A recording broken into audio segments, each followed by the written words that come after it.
Salut à tous, on se retrouve une fois de plus pour une nouvelle vidéo. Autre infraction, le vagabondage. Oui, vagabonder est répréhensible. Si vous êtes trouvé dans un lieu et que vous ne justifiez pas d'un domicile ni d'un moyen de subsistance, alors vous êtes considéré comme un vagabond. Vous êtes passible d'une peine de 6 mois à 2 ans. La peine sera doublée dans le cas où on vous retrouve, vous le vagabond, avec une arme ou un objet propre à la commission d'une infraction. Là, on va doubler la peine. Rien à dire. Autre infraction, l'ivresse publique. Je sais que dans notre pays, l'alcool a atteint des proportions inimaginables. Donc, l'ivresse publique est une infraction de notre code pénal. Toute personne commettant cette infraction est passible d'une peine de 15 jours à 1 mois ou alors d'une amende de 2 000 à 35 000 francs. Les cas dans lesquels on parle d'ivresse publique, c'est lorsque une personne condamnée pour ivresse publique sur la voie publique récidive dans les 12 mois. Aussi le cas lorsque un débit de boisson, c'est quelqu'un de manifestement ivre. C'est vrai que c'est compliqué quand quelqu'un a son argent, même s'il a bu, il te dit qu'il veut encore boire. Et toi, tu veux seulement faire le chiffre d'affaires. Mais vous ne devriez pas servir quelqu'un de déjà ivre dans vos débits de boisson. Ce n'est pas normal, c'est interdit. Et vous serez puni. Une infraction que je pense que tous les internautes commettent, c'est les fausses nouvelles.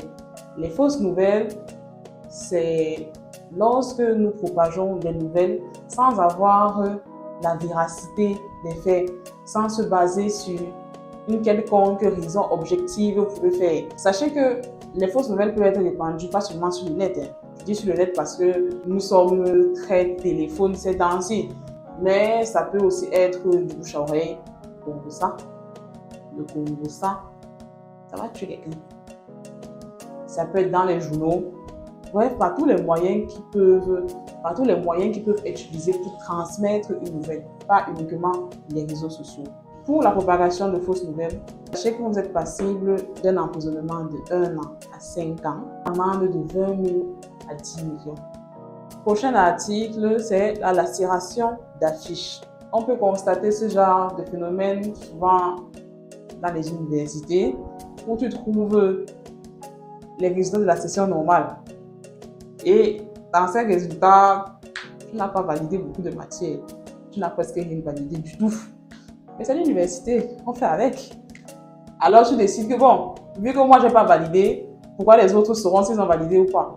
Je vais un peu rendre la tâche difficile. Alors tu déchires. Ou même dans les tribunaux, où des notes peuvent être affichées.